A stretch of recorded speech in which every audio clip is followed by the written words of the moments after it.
Dame Dash. David Banner has always been a smart guy. You know, David Banner is, this guy, he has his bachelor's degree from Mississippi. You know what I'm saying? If not his master's, extremely intelligent guy, revolutionary guy. And I think with what's happening in the country right now with race relations, I think he has definitely stepped to, I can't even say to the forefront, because anyone who's been following David Banner knows that he's always had movements to try to galvanize thought. You understand what I'm saying? And it was a great interview that he recently did with Sway out in Los Angeles. Definitely check that out. That was an excellent interview. So David Banner is someone who's real smart that I think a lot more of us need to listen to. He sat on congressional hearings in Washington, D.C., and I really think he's someone that we really need to look at. He keeps it fresh, he keeps it fly, and he keeps it smart. Now, Dame Dash, they talk about he's been blackballed, no pun intended, from the industry. And anyone who's been following, the Rockefeller situation with him and Jay, and that Dame is a brash person. There's just Google the infamous Dame Dash Def Jam office rant, and you'll see what some say was probably the beginning of the end for Dame being in the buildings, in Manhattan, whether it's Sony, Warner, or Universal, Interscope, regardless.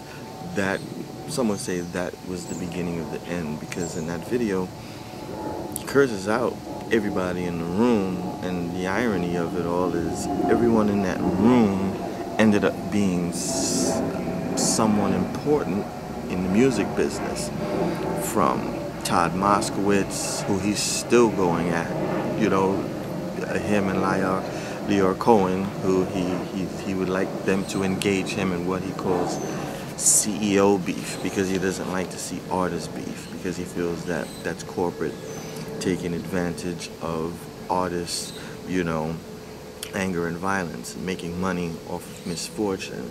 But he was going at Todd Moskowitz, Mike Kaiser, who's big in the game right now. You can pretty much spot Mike Kaiser at many Nets games sitting on courtside next to Jay-Z. And Kevin Liles, who he has been screaming on publicly since 2000 during the Backstage documentary, when they went on tour with Rough Riders. He basically ate Kevin Liles up during that whole documentary. Extremely disrespectful, if you ask me. Well, I just watched it last night with my nephew down here, and he was extremely disrespectful to him. So now that Kevin Liles is president or vice president at Warner Records, Leor Cohen was at Warner Records, so it's not a surprise that Dame is pretty much on the outside looking in. But what Dame has been seeing since the beginning was the benefits of independence, was the benefits of cutting out the middleman, similar to what Nipsey Hussle is doing. And I think that's where his anger was coming from, because I think Dame realized that you didn't need a middle person who really didn't know about the culture making money with the culture. And I think him bringing up the topic of distribution was the problem, because those who don't know, Dame wanted to control not just the content, but the distribution of the content. So when he started to, talk to Jay Prince in Houston, Suge Knight on the West Coast, and Irv Gotti in New York, you could begin to see the dominoes fall, because you were messing with people's money. What I equate it to is, Bill Cosby looking to buy NBC. You know what they say, if you read the 48 Laws of Power, never try to outshine the master. And I think this is what these men were looking to do, which pretty much rocked the boat and caused a lot of problems for them.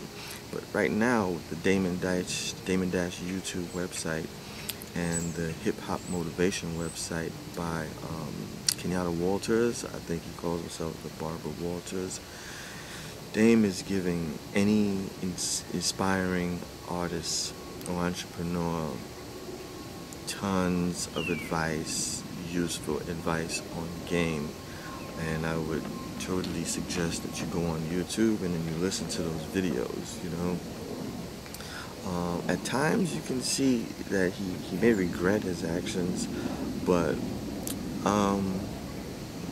he gives the impression that he's doing well. He could be doing well, you know, and he's right when he says that you're not the boss when someone else is cutting your check, and you're not the boss unless it's other people's money. But my point is, his vlogs are inspiring, as well as David Banner is inspiring.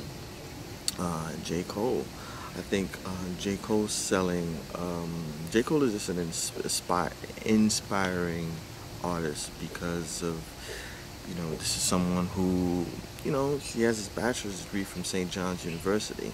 You know, he's not just some rapper that came off the block with a typical story. He was selling drugs and this, that, and the third. No, the kid had options. You know, he graduated, you know, cum laude, top of his class, St. John's, and he's in the game now. And since the beginning, he hasn't compromised his artistic point of view for the sake of fans or, you know, or anything of the sort, you know. And his album sold with no real features, no real singles that, you know, on radio or videos. I think it was 300 and something thousand units in the first week, a number that many, you know, more established artists couldn't touch. You have artists that didn't crack 50,000 units in the first week.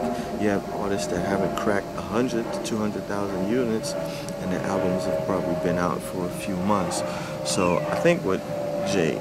Cole has showed corporate, as Dame calls them, that there isn't a formula to sales and success. It's about artistry and the fans being smart enough to know what is created versus what is creative. Created versus creative. You understand? And the fans aren't stupid, you know? So I think leading into my next point is Kendrick Lamar, who is probably one of the most talented artists of this era. And you could probably just say rappers.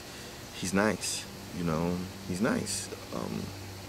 Him, Eminem, you know, there are others, but Kendrick is nice. So when you see he loses Best Rap Album for Good Kid, Mad City to Macklemore, and, you know, Macklemore is nice. You understand? Macklemore is nice on the mic. You know, I don't have a problem with white and rap. You know, I'm someone who, some of my best friends are white. You know, I grew up with white friends in Flatbush, Brooklyn, and Midwood. You know, 7th, 8th grade.